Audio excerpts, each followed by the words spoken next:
Hello everyone, welcome you on Ticker TV. માર્કેટની વાત કરીએ તો બીએસસી સેન્સેક્સ સ્પોટ ક્લોઝ થયું છે 72,085 પર 1,385 પોઈન્ટ્સના વધારા સાથે.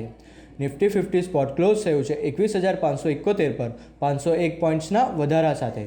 અને બેંક નિફ્ટી સ્પોટ ક્લોઝ થયું છે 45,970 પર 1,104 પોઈન્ટ્સના વધારા સાથે. માર્કેટ બ્રેડ જોઈએ તો લાસ્ટ વીકમાં પોઝિટિવ રહ્યું હતું. બીએસસી 500 ક્લોઝ થયું છે 31,471 પર 802 પોઈન્ટ્સના વધારા સાથે.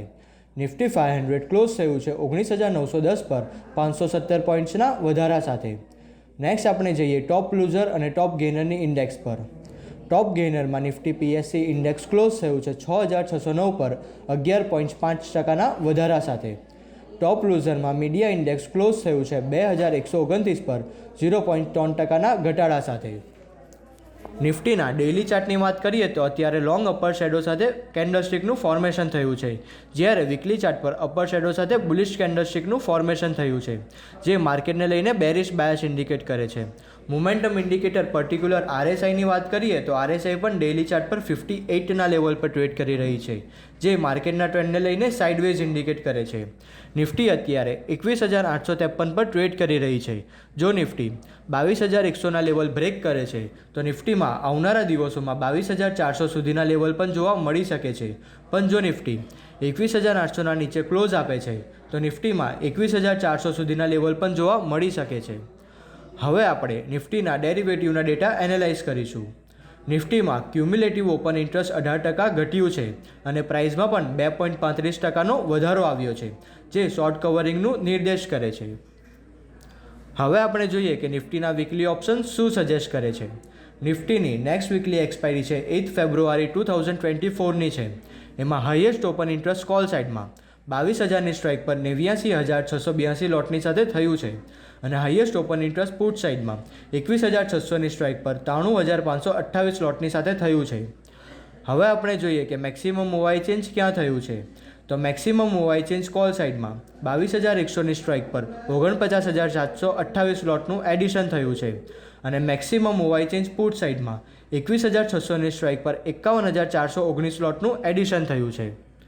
ચાર્ટ પેટર્ન અને ઓપન ઇન્ટરેસ્ટના ડેટા જોતાં એવું લાગે છે કે નિફ્ટીના સપોર્ટ 21,800થી લઈને 21,650ના લેવલે રહેશે અને રેઝિસ્ટન્સ 22,000થી લઈને 22,150ના લેવલે રહેશે.